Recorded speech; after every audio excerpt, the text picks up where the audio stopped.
大家午安。然后很高兴有这个机会，就是跟邀请 DR.Susan Sandall 来为我们就是演说下午场的那个演讲。然后 DR.Susan Sandall 和我其实是很久的朋友。那过去几年我们也有非常很多的那个机会去做合作。那 DR. Sandall 在学前融合教育，还有以家庭为中心的服务的部分，然后还有实证研究为基础的介入模式方面有非常多的策略。那我想在关于 DR. Sandall 的一些简历的部分，在你的那个讲义上面有非常详细的解说。那我们今天就不浪费太多的时间，我就直接把时间交给 DR.Susan Sandall。Thank you. Hello, everyone. Did you have a nice lunch? Good.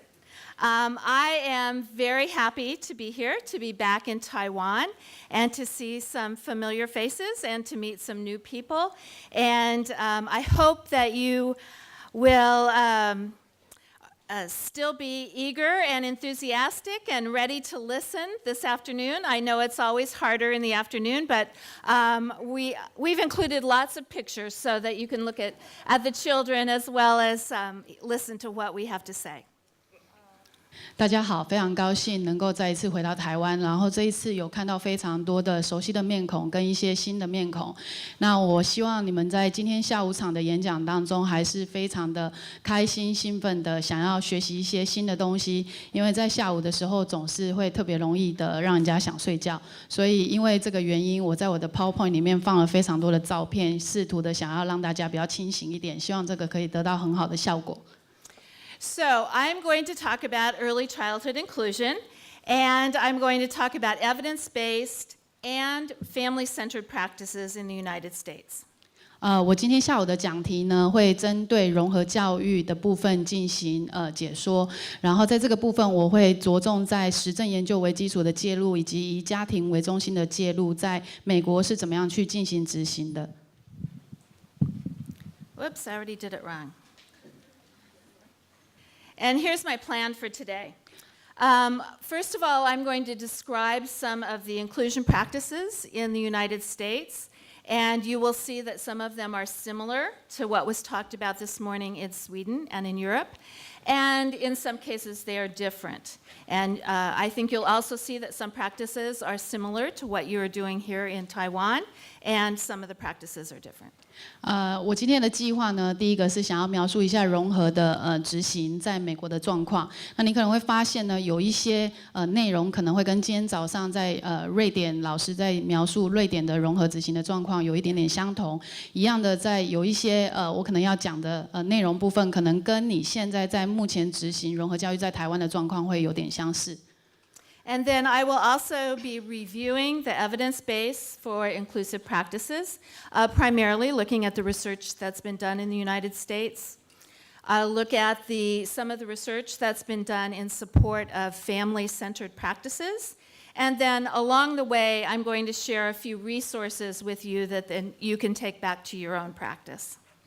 然后接下来的几个重点，我们大概会回顾一下，实证研究为基础的介入在融合的情境当中，主要是针对在美国已经完成的一些研究。然后另外一个重点大概是怎么样在融合的情境里面支持以家庭为中心的服务。最后面我会跟大家分享一些资讯跟资源，关于在执行融合的部分，还有以家庭为中心的部分。Well, that's me in the middle. So just over 40 years ago, I started graduate school at the University of Oregon in the United States. And I not only started graduate school, but I worked at the laboratory preschool that was there. That at that point in time was for children with disabilities. 各位看到那个照片，中间那张照片站着的那个人是我，这个是40年前的我。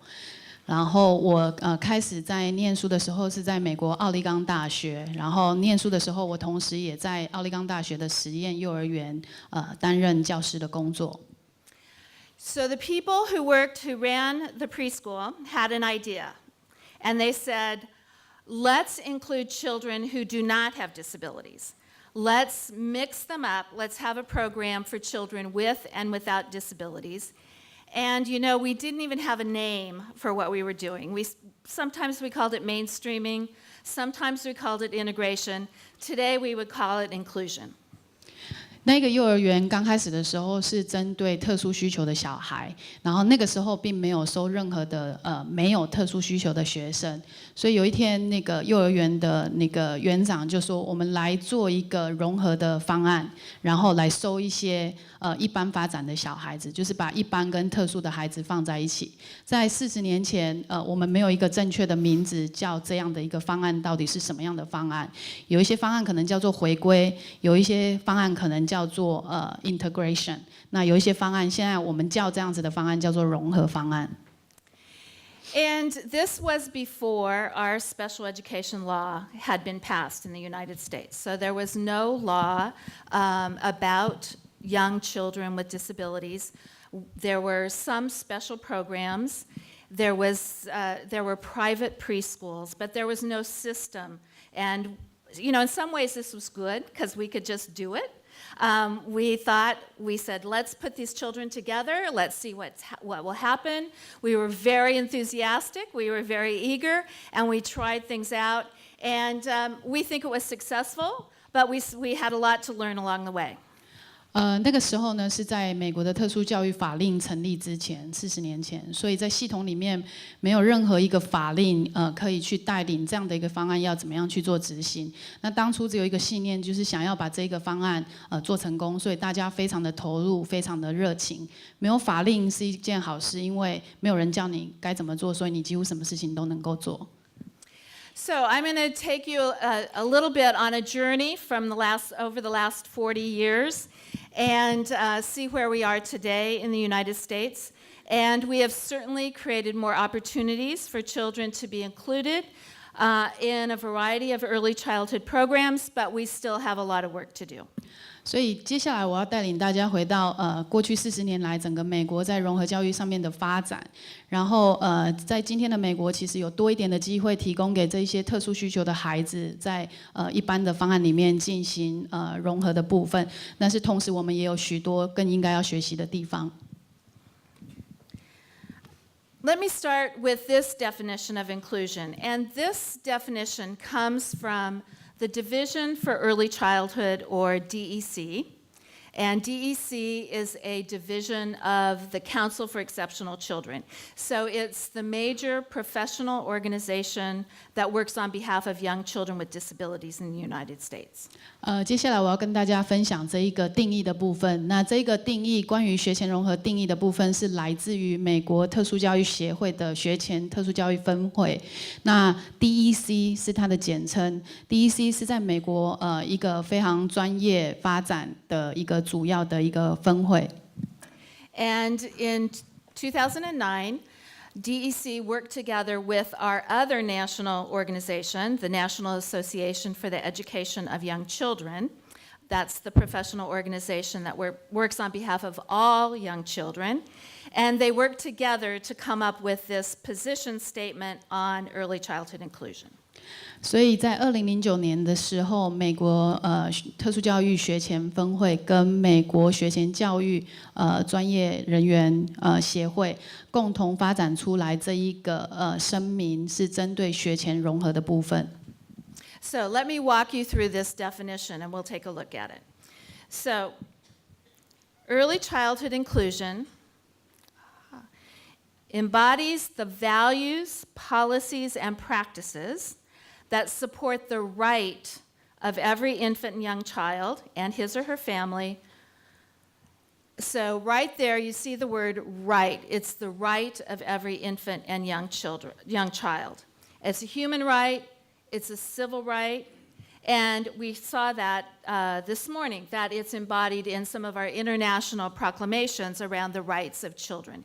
It's a right to be included. 在这个声明当中呢，有提到就是学前融合教育的部分，是为了要运用价值，然后还有一些法令跟系统，还有一些执行的部分，实际执行的部分，来支持每一个特殊需求的孩子和他的家庭有权利参与社会参与的部分。It's the right of every infant and young child and his or her family, regardless of ability, to participate. And this morning we learned about the definition of participation, that it's not just being there, it's truly being a part of the activities. 所以呢，在这部分绿色的部分有强调，是每一个小孩和他的家庭的权利的部分，不管他的能力是高还是低，很重要的是参与。那参与的部分不是只是让他在那个地方，而是真的参与在所有的活动当中。So the right of every infant and young child to participate in a broad range of activities and context as full members. Once again, not just being there, but fully participating within their families, within their communities and neighborhoods, and in the larger society. 所以再一次强调，这些孩子他应该是要全部参与在各式各样不同的活动跟不同的活动内容当中，不管是在他的家庭活动里头、社区活动里头，或者是社会活动里头。And then we identify the desired results, or what are the outcomes that we would expect from when we would say that inclusion is successful? What are the desired results? 所以接下来我们要看的是什么是我们期待的成效，结果从学前融合教育的结果，我们到底想要看到什么？ And there are kind of three sets of results that we look at. First, that as a result of inclusion, children have a sense of belonging and membership within that group, whether it's family or community or society. 所以成效有3个面向，是我们在这一个声明当中所提出来的。第一个就是这些孩子必须要有归属感，不管是在他的家庭里面，或者是在社区里面，或者是在他所参与的社会里头。And then, in addition, another expected result or outcome is positive social relationships with other children and with other adults, and especially friendships. That friendships can result as a function of being part of a group and being included. 然后第二个，我们所看到的是正向的社会关系，不管是这个关系是在家庭里头，或者是在学校里头，不管是跟孩子或者是成人，更重要的是要发展出友谊的关系，因为友谊的关系才能是有功能性的一个行为。And then, of course, one of the expected outcomes or the desired results is development and learning across all developmental domains and areas of early learning in order for children to reach their full potential. 然后另外一个也是最后一个我们希望的期待，大概就是在各个领域当中的发展。这孩子的发展是应该要每一个领域都应该要发展的，不是只有针对他可能比较弱的这个部分。然后我们希望透过学习，透过这些发展，来提升他们可能有的一些潜能跟机会。And then people often ask, well, what makes successful inclusion? Or how will I know if I'm doing inclusion successfully or effectively? And we talk about 3 defining features. 所以很长的时候呢，很多人会问说，融合看起来要怎么样看起来才是一个成功的融合？所以我们在最后面的时候呢，也提出了3个融合教育看起来应该要有的样子。And here are those 3 defining features. The first one is access. The second one is participation. You heard that before. And support. So we've heard about these this morning, and we're going to talk a little bit more about what those features look like and what they mean. 所以我们最后提出来大概有3个面向，一个是取得，可以容易的取得；另外一个是参与。这早上瑞典的老师有提过非常的多关于参与的部分。那最后一个是支持的部分，在后面我会针对这3个部分再进行更详细的说明。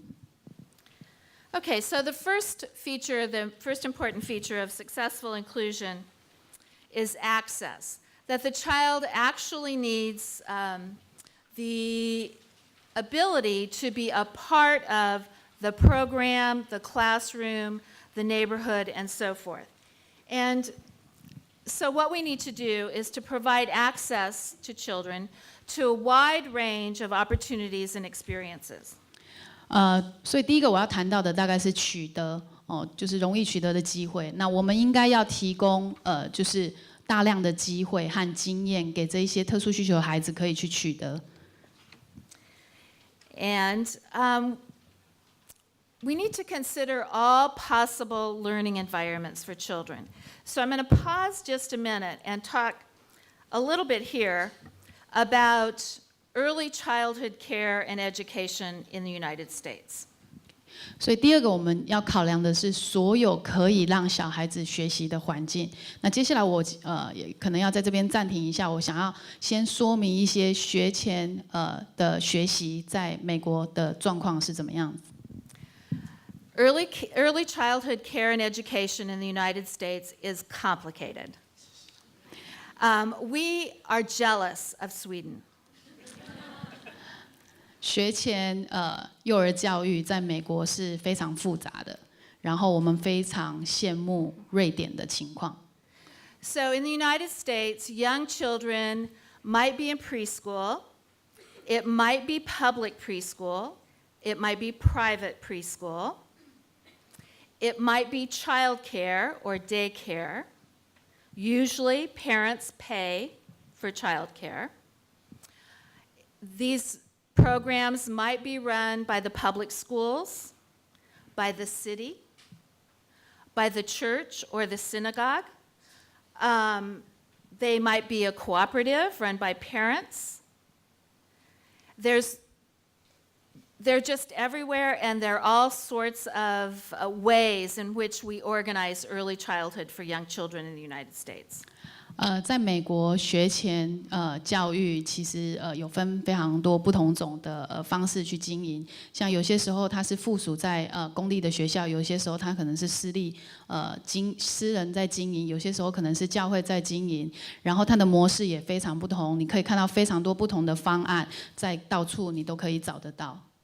So when we think about inclusion for children with disabilities or special needs, we need to consider all of those possibilities, and we need to think about what is it that the family would want if the child did not have a disability.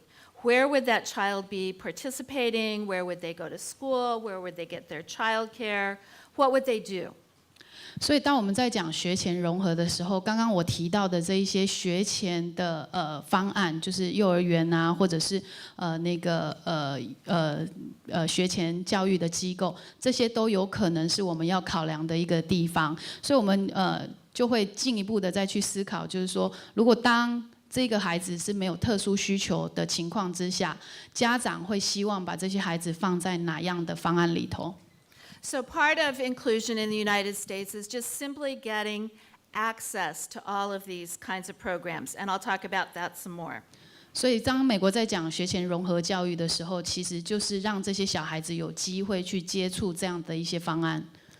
But it's not just about gaining access to the program or to the building, but it's also about gaining access to the activities and the curriculum. And here we talk about the possibility of using universal design or universal design for learning.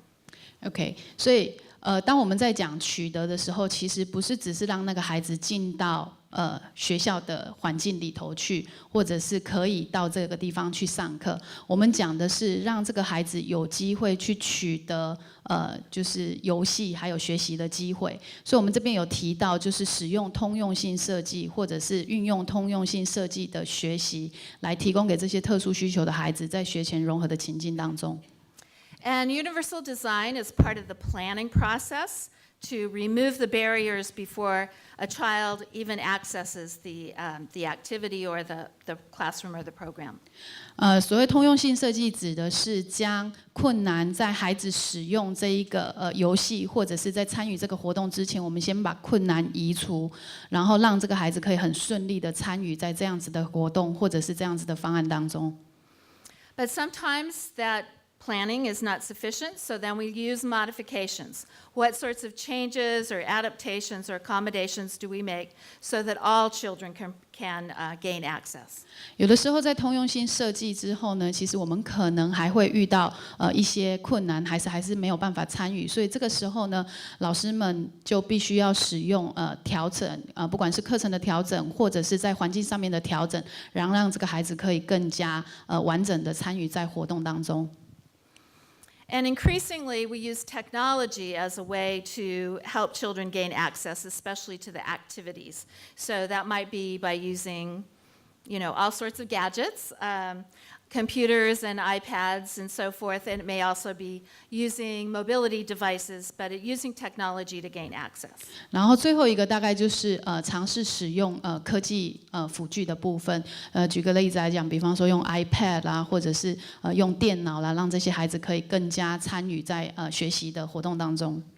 So that's the first feature of inclusion, access, and then the second feature is participation. 第二个部分我们要讲的是参与的部分。So just being there, just being a part of things is not sufficient. You truly need to be involved and to take part in the activities, the routines, the events of your early learning setting. 所以刚刚我们一直有在强调，就是只是在那个情境当中其实是不够的，应该要强调是参与在活动当中的部分。So here are some of the ways that we can increase participation or ensure participation. 接下来呢，我要分享的是几个可以提升参与的方法。So first of all, we individualize.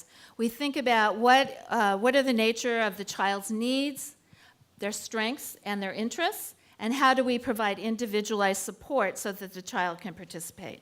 我们会从儿童的优势，然后还有他的兴趣去看这个儿童的学习，然后提供个别化的支持，然后提供一些调整的部分，让这个孩子能够更加参与在活动当中。And this is not just being casual about helping the child participate, but really being intentional and planning how the child will participate in their early learning classroom or setting. 参与不是只是随机。当我们在讲参与的时候，我们刚刚想要提供给这些孩子参与的机会的时候，我们是有设计，然后有计划的，然后故意的去提供这样的一个机会，让这些孩子参与在课程当中。One of the approaches that I'm going to talk about this afternoon is using tiered models of support, also called multi-tiered systems of support. And the idea behind this approach is to provide just the right amount of help or support that an individual child needs. 接下来我要跟大家分享的是多层次的支持。那使用多层次的支持，主要的目的在于提供刚刚好的支持给这一些小孩子，去参与在课程上面的活动，或者是日常生活的活动。And then we need to think, or just remember, that we need to help the child participate in all of the activities, the routines, the transitions, the events of, in this case, of the educational program or the classroom. And we need to pay attention to the child's social emotional learning as well as to their learning in all other developmental domains. 然后最后这一点我要跟大家强调的就是，当我们在跟孩子互动的过程当中，大家一定要记住，就是我们除了要看清楚就是孩子在日常生活作息的一些需求上面之外，我们更重要的是也要在孩子的一些社会情绪的学习上面也是要着重的，不是只是着重在其他认知上面的学习。All right, so we've heard about access, we've heard about participation. The third feature that's important for successful inclusion are the supports that need to be in place for inclusion to be successful. 最后一个部分是支持的部分。And one of the ways that we talk about the supports are the infrastructure or the laws, the policies, and the programs that provide support to children. 要确定就是所有的法令，在系统上面所有的法令，然后还有一些支持的方案，其实是到位的，来一起支持就是这一些孩子的需求。And this is probably one of the most difficult things for us in the United States, because I told you that we don't really have a good system or a coordinated system for young children, that it's a mixture of public and private and all sorts of arrangements for young children. So this level of support is difficult for us to achieve. 对于美国来说，在这一个程度上面的支持其实是非常困难的，因为就像我刚刚前面有提到的，在美国学前教育的部分其实是非常的复杂跟混乱，有公立的，有私立的，然后有可能是财团经营的，或者是家长经营的学前教育的方案，所以对我们来讲，这一个部分的支持是非常困难的。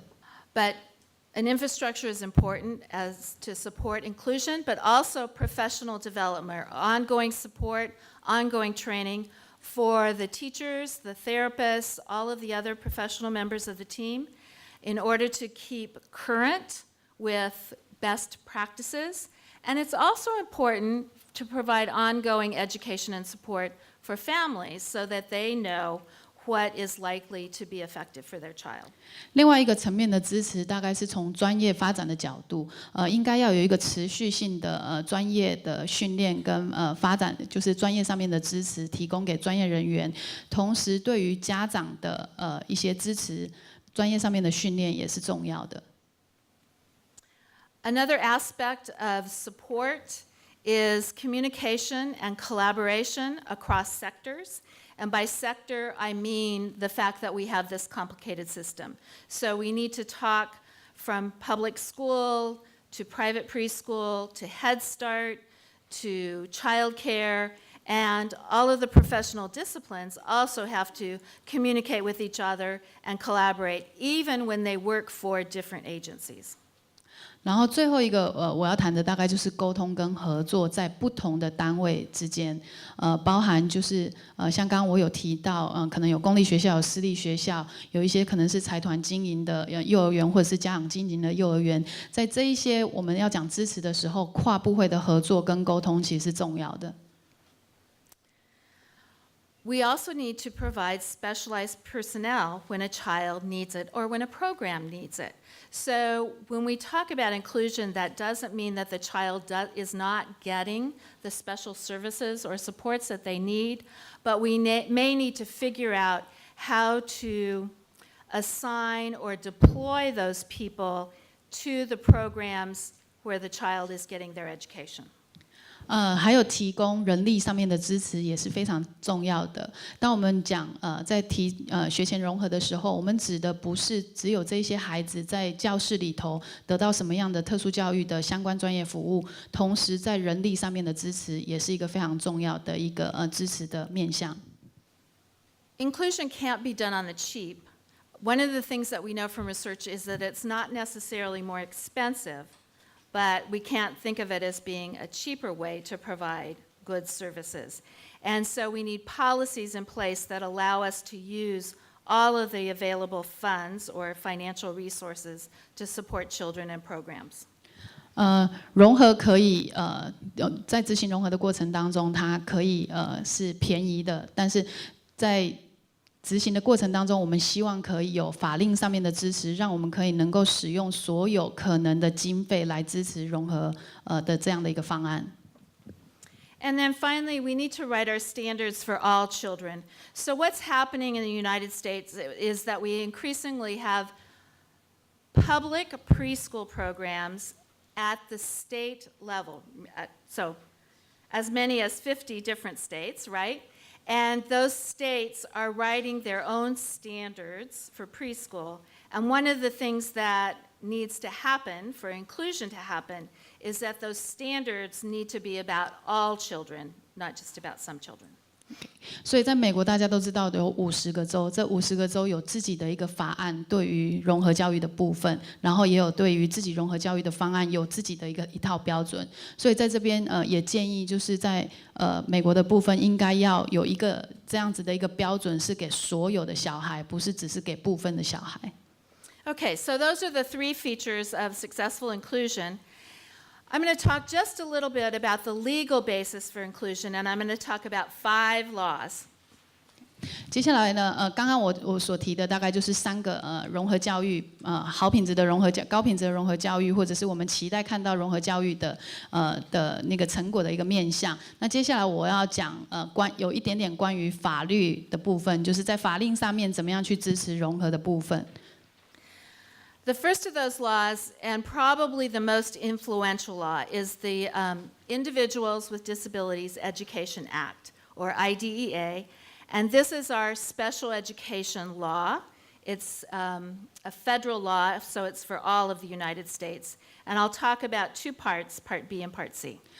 第一个我要提到的大概是在美国特殊教育里头最重要的一个法令是美国特殊教育法令，它又简称 IDEA。那接下来我要跟大家分享的是2个部分，一个是 Part B 的部分，另外一个是 Part C 的部分。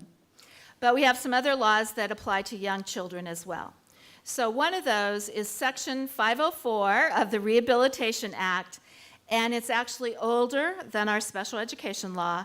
And what it does is it provides a wider definition of disability, and it makes discrimination based on disability illegal. 另外一个是Section 504，就是那个身心障碍法令。那这个法令事实上它的那个发展的历程其实是比 IDEA 还要更早的。那它在这个法令里面提供了更广泛的定义在身心障碍的部分。Then we have the Americans with Disabilities Act that was passed in 1990, and that's also an anti-discrimination act. And it's important for young children because it says that you cannot discriminate in any program or service that receives any public funding. And so that includes child care centers. 接下来的法令是在1990年代发展的法令，是美国身心障碍法令，又简称 ADA。那在这个法令里头呢，其实非常重要的一点，对于学前比较小一点的小孩子来讲是有影响的，大概就是在那个歧视的部分。也就是说，在法案里头有规定，就是任何的方案不能够有歧视身心障碍孩子的一些规范出现。The next one is the Head Start Act, or the Head Start Law. This is the oldest of the laws that I'm going to talk about. It was passed in 1965. It's part of our war on poverty, and it was designed to provide early education for young children who are very poor, young children who live in poverty. And it says that at least 10% of the enrollment is saved for children with disabilities. 接下来我要讲的这个法案是最老的一个法案，它是通过在1965年的时候。那它刚开始的时候呢，这个启蒙教育法案呢，它其实是主要针对社经地位比较低、家庭贫穷的孩子所设计的一个法案。那在这个法案里头，跟学前特殊需求孩子有相关的，大概是在法案里头有规定，就是要保留10% 的10% 的那个10% 的那个注册，就是让小孩子可以去参与，在这个方案里头有10% 是保留给特殊需求的孩子。And then the last one I'll talk about today is the Child Care and Development Block Grant. And this provides some financial resources to child care or daycare centers for enrolling poor children. And this law also says that it's any child who is poor. So again, it's supporting inclusion. 接下来的这个法案呢，是孩子的照顾跟发展的法案。那在这个法案里头呢，它同时也提供了一些经费，给就是学前的一些相关的一些方案，比方说幼儿园啊，或者是 preschool 这样子。那在这个里面，它有提到，就是主要也是针对就是贫穷，就是家境贫穷的小孩，但是同时它也有讲说，它其实是给所有的孩子，所以再一次的在法案里面也强调融合的重要性。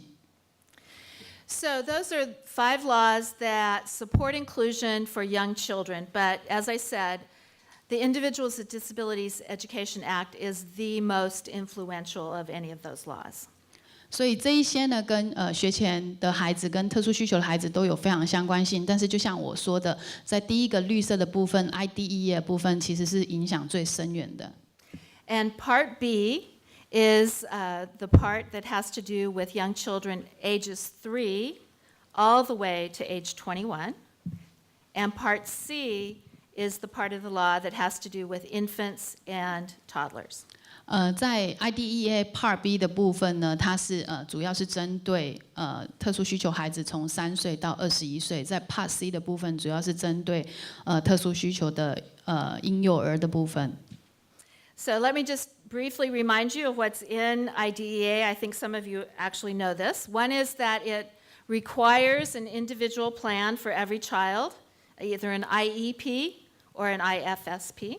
所以在 IEP 里面呢，有明文的规定，所有特殊需求的小孩子应该要有一份个别化的计划 ，either 是 IEP 或者是 IFSP 个别化家庭服务计划。This is law that provides for a free and appropriate public education for any child who has a disability, and it's education and related services. So if a child needs physical therapy, occupational therapy, speech and language therapy, that can also be provided. 所以这同时也是一个法令呢，针对在服务的部分，有明文规定，就是要提供免费且适性的教育服务给这一些特殊需求的孩子。那这边有特别强调，不是只是提供特殊需求，除了对不起，不是只是提供教育的服务，除了教育服务之外，如果其他相关的专业的服务都需要提供，比方说像那个物理治疗、职能治疗跟语言治疗的部分。The law requires that students, children, are educated in the least restrictive environment, or for infants and toddlers in their natural environment, and I'll talk about that in a minute.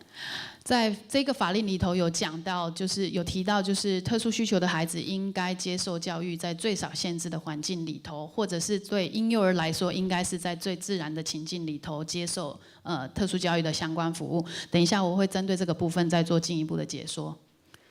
The law also requires that evaluation is done appropriately in the child's and family's home language, and that there's not bias in the assessment or evaluation. 法令同时也规定，就是在评量的部分应该要合适，应该是要适合这个孩子的。比方说，如果这个孩子他的主要的母语不是中文的话，应该是要用他主要的语言的部分去评估这个孩子，然后尽量减少有一些误差或者是差异性的产生。The law also provides for parent and teacher participation. So especially in the determination of eligibility and in the development of the individual plan, parents must be included and involved, and the child's teacher must be included and involved. 在这个法令里面，同时提到家长跟教师的参与，特别强调就是在评估的部分，家长必须要参与在评估的过程当中，同时在发展 IEP 或者是 IFSP 的过程当中，家长跟老师都必须要在参与，都必须参与在这个发展的历程。And finally, the law provides procedural safeguards for children and families so that children's civil rights are protected. 同时呢，法令也有提供一些相关的保护措施给家长跟孩子。所以如果呢，这个孩子是身心障碍或者是有特殊需求的状况的时候，法令可以提供给他们一些完整的支持。Well, what does the law say about inclusion? Actually, it never uses the word inclusion. 所以，到底法令上面有提到什么是跟融合有关的？事实上，在法令里头从来都没有提到融合这个字。For Part B, for children 3 and older, the law uses the term least restrictive environment, and that means to the maximum extent appropriate, children with disabilities are educated with children who are not disabled. 在 Part B 里面呢，他所提到的其实是最少限制的环境，也就是说呢，在最大的可能性之下，我们应该提供给孩子接受教育的环境，应该是跟一般发展的小孩子一起接受教育。And it also says that special schools or special classrooms are not to be used unless the child cannot be educated in a less restrictive environment. 然后同时在法令里面有讲到，就是特教班或者是特殊学校应该要减少被使用，除非我们觉得这个孩子真的没有办法在一般的环境里面接受教育。For infants and toddlers, Part C uses the term natural environments. 在 Part C 里面呢，针对婴幼儿他使用的那个单字是自然的情境。And what the law says is that early intervention services must be provided in natural environments, including the home and community settings in which children without disabilities participate to the maximum extent appropriate. 所以呢，在 Part C 的部分，自然情境的部分，他这边有讲到，就是说，倘若这个小孩子他是没有特殊需求的情况之下，他会去的这些自然情境的地方，都是我们可以提供服务的地方。So when those are taken together, that really is strong support for inclusion. And in fact, the law says that the least restrictive environment or the natural environment, basically inclusion, is the first option for any child. 所以呢，我们把这一些东西综合起来看的话，其实在讲的就是非常强烈的，从法令上面的角度来看，其实它就是完全的去支持融合的部分。那更重要的一个地方就是，当我们在提供所有相关服务给特殊需求孩子的时候，这样的一个地方最少限制的环境跟自然的情境，是我们首先应该要考量的。So I'm going to tell you just a few descriptors about inclusion in the United States. And as I said, it is the expectation that young children with disabilities will be included with children without disabilities for their educational and learning programs. 接下来我要谈的是在美国的融合教育。然后就像我先前提的，其实是每一个人的期待，所有特殊需求的小孩子在接受教育的那个过程当中，他应该是要在融合的情境里头。So what I'm going to show you is that we're not doing as well as we should be doing.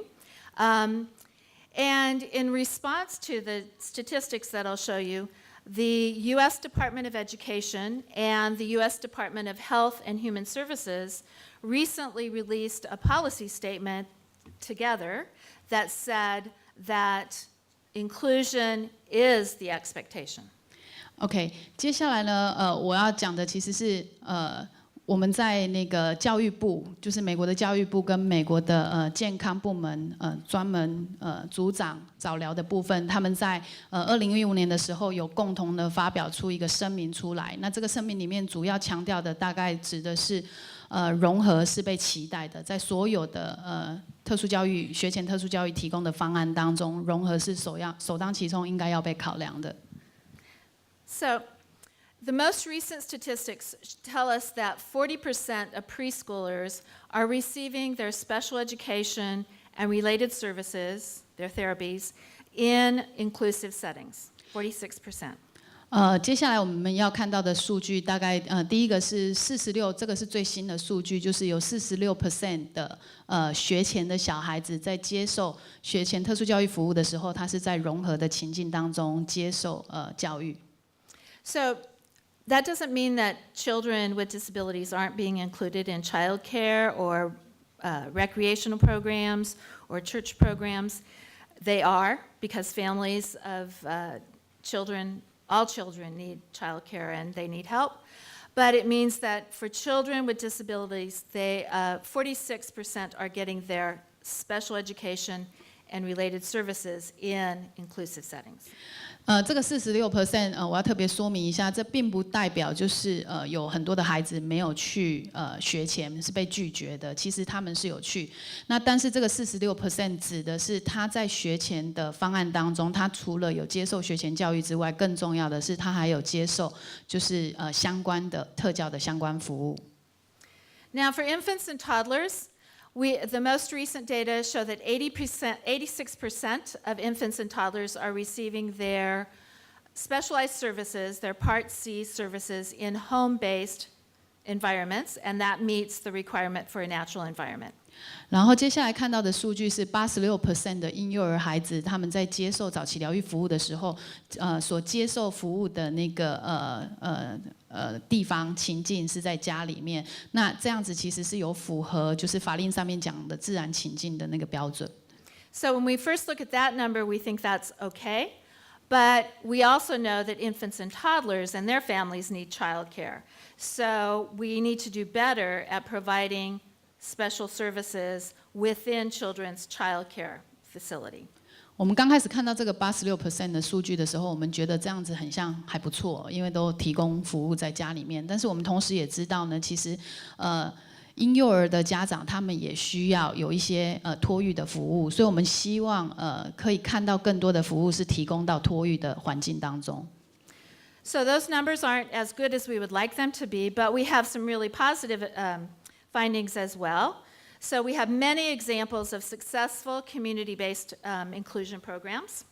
刚刚讲的那2个数据，其实我们都并不是非常的满意，但是我们有非常多正向的一些那个范例，比方说我们有非常多非常成功的以社区为基础的一些融合教育的方案。We also have developed many materials and products. We have curriculum materials, assessment materials, training guides, all in support of inclusion. 同时，我们也发展了非常多的一些教材或者是一些教具，来支持融合教育。And we have a very strong research base, and it's growing all the time, and I'll talk about that next. 同时呢，我们有非常多的研究其实是支持融合的，然后近几年来其实有越来越多的研究是支持融合，待会我会跟大家再做更进一步的分享。So what do we know from the research about inclusion for young children? First of all, we know that inclusion takes many forms. Because we have such a complicated early childhood system, we have inclusion where a special education teacher is the lead teacher, where a regular early childhood teacher is the lead teacher. We have examples where both of them are working together and co-teaching. OK， 所以到底我们从研究当中发现了什么？那融合呢，其实有非常多不同的形态，就像我刚刚讲的，在美国的学前环境的部分，其实是相当复杂的。所以我们在美国在进行融合的部分，我们有就是一般的幼儿教育的老师，他是主要的主导者，或者是我们有特殊教育的老师，他是主导者，或者是我们也有特殊教育的老师，然后跟那个幼儿园的老师共同合作，成为那个班级的主导老师。And we also have examples where we have a consulting teacher or therapist who is coming to the child's community program or child care program. 我们同时也有一个形态呢，是有咨询的老师进入到融合的情境当中，去提供相关的咨询服务给这一些老师们。We've also made a great deal of progress related to access to community programs. And one of just as an example of the research around that, in a survey of child care programs that Mark Woolery did, he found that the great majority of child care teachers said that they had a child with a disability in their program and in their classroom. So we know that children are accessing far beyond the special education system. 同时呢，我们其实也非常高兴看到一个非常大的进步，就是在 Mark Woolery 的那个研究里面有发现，就是有非常多的老师回报，在填问卷的过程当中回报说，在他们的那个 program 就是学前的方案当中，这个是给一般孩子的方案里头，有特殊需求的孩子在他们的方案当中，所以我们知道取得教育的资源，目前对于特殊需求的孩子来讲，其实应该是有非常大的进步的。We also have many studies that show that inclusion benefits children with and without disabilities. So, as one example, Phil Strain did a review of the studies that looked at social outcomes, children's social skills and social behaviors. And he found no studies, well-designed studies, where the segregated program resulted in better social outcomes. Rather, it was in the inclusive programs that the children performed better on social behaviors. 我们同时呢，从研究当中也看到，就是融合的部分呢，其实对于一般发展的小孩子跟特殊需求的小孩子呢，都是有优势的。在 Field Strain 的一个研究当中呢，我们有发现，就是说，从社会情绪发展的部分来看，他没有看到任何正向的成效在隔离式的情境当中。但是当这些小孩子被安置在融合的情境当中的时候，他们的社会情绪上面的发展其实是有正向的成果的。And we also have a number of studies that show that children are making improvements in their inclusive programs in language and in many of the other areas of early learning. 同时，我们也在很多的研究里面有看到，就是特殊需求的小孩子被安置在融合的情境当中，这些孩子在各个领域里面的发展其实是有正向的成果。We also know that inclusion benefits young children without disabilities, the typically developing children, that they are making gains as expected in all areas of learning. And there's some data to indicate that they are forming positive attitudes about difference. 同时呢，我们刚刚有提到，就是融合教育其实对于一般发展的小孩子有高度的影响。那我们其实在研究的数据里面有发现，就是他们在学习领域当中，其实并没有因为融合的关系而降低了他们学习的成效，反而是学习的成效是有提升。同时，在于他们对于差异的态度的部分，其实他们也有正向的成效。We are also finding that inclusive programs are generally of higher quality. So when we use measures of quality of the program, the learning activities, the interactions, and so forth, that the inclusive programs tend to do better. 我们同时也发现，从研究里面发现，就是融合的方案其实大部分都是比较高品质的方案，就是好的融合的方案其实都是高品质的方案。比方说，我们从参与的部分来看，或者是从学习的成效来看，这一些方案通常都是品质比较高的学前方案。We also know that specialized instruction is an important component of successful inclusion. And I'll spend some more time talking about what that means. So it means making the accommodations and modifications that children may need. We've learned a lot about embedded instruction, or also called activity-based instruction, or how is it that you provide specialized instruction within the ongoing activities and routines of preschool. 我们同时知道呢，特殊的教学的策略其实是非常重要的，尤其是在成功的融合情境当中。那当我讲到特殊的教学策略，指的有嵌入式的学习，或者是以活动为本位的一些学习。待会我会针对这个部分再进行更多的说明。